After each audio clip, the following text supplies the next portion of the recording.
the effects of overpraise to children and how mindsets can help,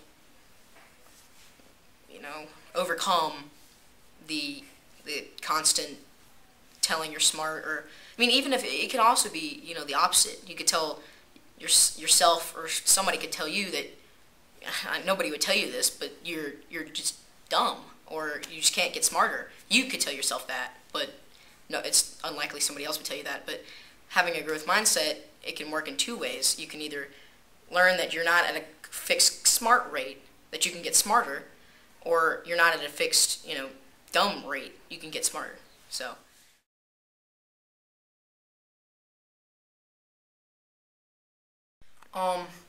If the parents they can say, I mean, they can sit down at dinner every night and say, and go around the room. It doesn't have to be just the kid. What they learned that day, and about anything, and that cultivates the growth mindset by saying, maybe I can grow in my knowledge. Maybe I'm not just, I'm not just staying in one place with my knowledge, and other people too. I mean, if you're putting labels on some people that, they're not smart or they're not good athletes, that person would have a fixed mindset. But with a growth mindset, he can tell himself that they'll get smarter, they'll get better with effort, and effort is the key. Effort is the key.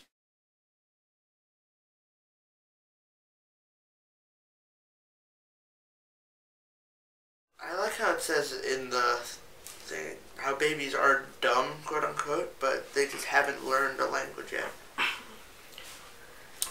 It talks about how you make connections as you get older, and the brain creates connections, and it's just it leads up to you becoming quote unquote smarter. But really, you're not smart or dumb. You just learn, and you don't learn. That's really it.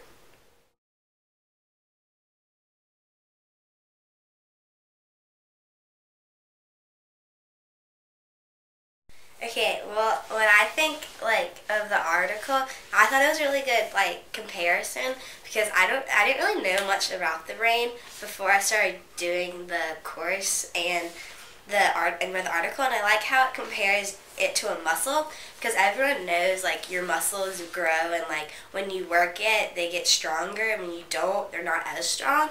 And so that kind of made a really good comparison in my head, because I was like, oh, if you just do more activity with it, and you do more activity, it makes your brain bigger and you know more.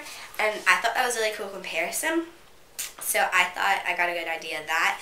And then the brainology course I'm doing is really focusing on parts of your brain and how your brain works.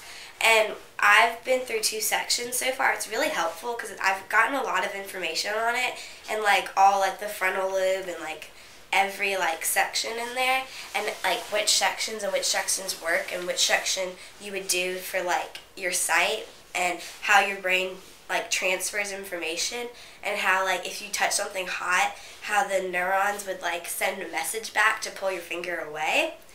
And it's really helpful, and I've learned a lot.